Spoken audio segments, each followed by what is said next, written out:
17वें अध्याय में 3 प्रकार के आहार,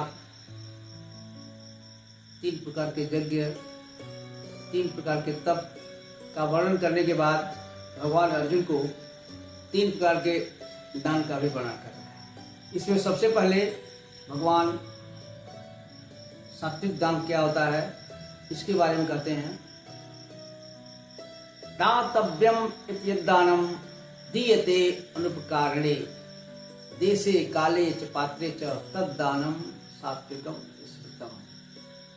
ये भगवान कहे आपके अंदर क्षमता है, ईश्वर की कृपा से आपके पास धन संपत्ति है, अवश्य ही जो व्यक्ति दान देना हमारा कर्तव्य है, ये हम मान करके दान देता है, उसमें उसको दान का क्या फल मिलेगा इसकी कोई आकांक्षा नहीं है। ये हमारा परम कर्तव्य है दान देना। भगवान ने हमको इस लायक बनाया तो वो व्यक्ति अवश्य ही दान देने लायक स्थान और समय, स्थान जैसे बता दिए कि बहुत सारे तीर्थ स्थान है, हरिद्वार है, काशी है, प्रयागराज है, और भी जितने तीर्थ स्थान है, अच्छे अच्छे मंदिर हैं, वहाँ पर जाकर दान दीजिए। और समय तो समय ग्रहण में दे सकते हैं, एकादशी व्रत में दे सकते हैं, जो है अमावस्या का नाम प्रयाग व्रत है वहाँ दे सकते हैं। तो ये काल विशेष अवसरों पर जो पूर्ण तिथियाँ होती हैं इसमें दान देना भी ये बहुत उपकारी होता है। इस प्रकार देश और काल और पात्र का मतलब ये हो गया कि अवश्य हमको समझना है कि किसको किस चीज की जरूरत है। अगर आपको लगा कि व्यक्ति को अन्न की आवश्यकता है तो उसको अन्न दीजिए, जल की आवश्यकता है जल दीजिए, वस्त्र की आवश्यकता है तो वस्त्र दीजिए। इस प्रकार से बिना किसी आकांक्षा की, बिना किसी कामना के जो दान दिया जाता है उसको सात्विक दान कहते हैं, और यह दान आपके परम लक्ष्य को पहुंचाने में सहायक होगा। इसके बाद से भगवान राजस दान के बारे में कहते हैं। तो राजस दान का क्या है?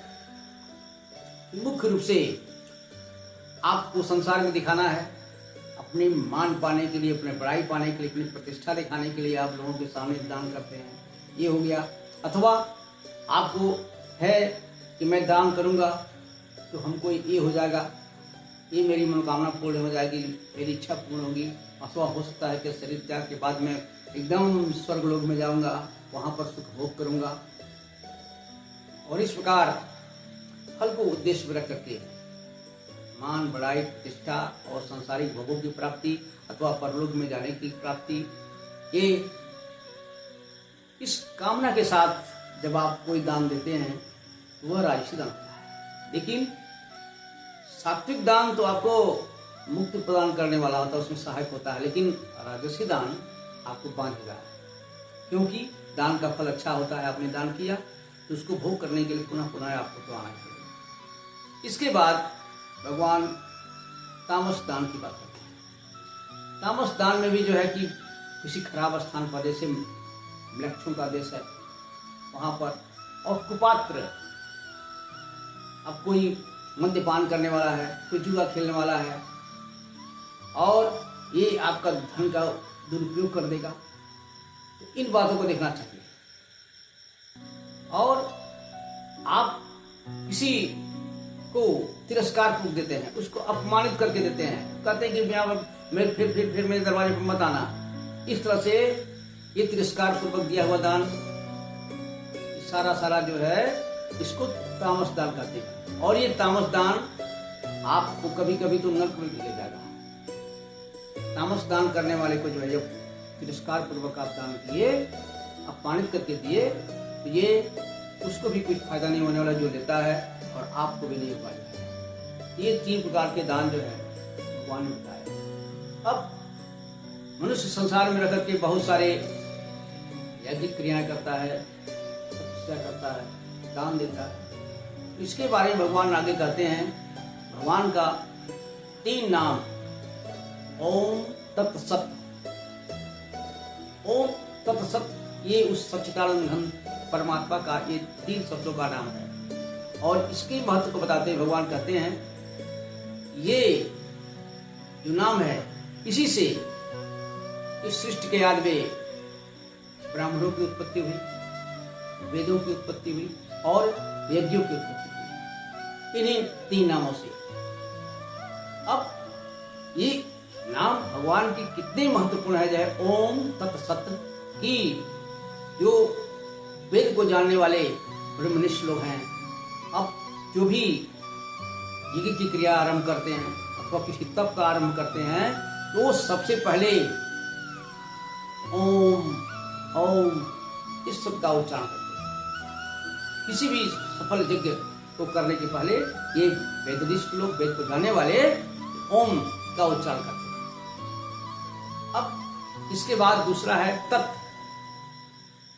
तत् जो ज्ञानी पुरुष को अपने किसी भी यज्ञ में या दान में या तप में फल की इच्छा नहीं है, और ये मान लिए कि जो कुछ है सब परमात्मा का ही है, सब वही है, तो सारे कर्मों को वो जब मान ली उनका है और उनमें कोई फल की आकांक्षा नहीं है, वो तत् शब्द माने ये सब उनका है।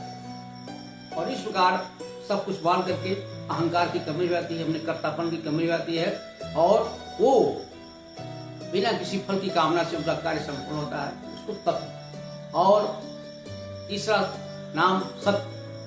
सत ये अच्छे मनुष्यों के अंदर जितने सारे सात्विक भाव होते हैं, सत्य भाव होते हैं, जितने सारे धर्माचरण के भाव होते हैं, ये सत्य है। और जो भी निष्काम पुरुष तरह तरह के यज्ञ, तरह तरह के तप, दान वो जो करता है, ये सभी क्रियाएं जो है सत्य है। और ये जो यज्ञ में जो सबकी स्थिति होती है, तप में जो स्थिति होती है, दानों में, ये सभी सत्य के अंदर जो समाहित हो जाते हैं। और इस प्रकार ये ओम तत्सत, इन 3 शब्दों से ही उस परम परमात्मा, सच्चिदानंद घन परमात्मा का जो है नाम रहता है। और ये रह समय हमको भी करना चाहिए, ओम तत्सत। लेकिन अब भगवान अर्जुन को इस अध्याय का समापन करते हुए कहते हैं कि सारे काम जो मनुष्य यज्ञ कर रहा है, दान दे रहा है, तपस्या दे रहा है, उसमें सबसे जरूरी क्या है? श्रद्धा। अगर श्रद्धा नहीं है तो इसके सारे काम निष्फल हो जाएंगे। आप दान देने वाले के प्रति अगर श्रद्धा नहीं रखते हैं, जो जिसको दे रहे हैं तिरस्कार पूर्वक देते हैं, निष्फल हो गया। तो हर चीज में जो भी करिए, यज्ञ करिए, हवन करिए, उस देवता के प्रति आपकी श्रद्धा होनी चाहिए। तो अगर आपके अंदर श्रद्धा नहीं है तो ये हमारे लिए किसी भी प्रकार का उपयोगी नहीं है, न तो इस लोक में ही और न तो परलोक में ही। इतना अर्जुन को समझाने के बाद भगवान इस 17वें अध्याय का समापन करते हैं। ओम तत्सदति श्रीमद्भगवद्गीता सुखसस्तु ब्रह्म विद्यायाम योगशास्त्रे श्री कृष्णार्जुन संवादे श्रद्धात्रयोगनाम 17वां अध्याय। जय श्री कृष्ण, जय श्री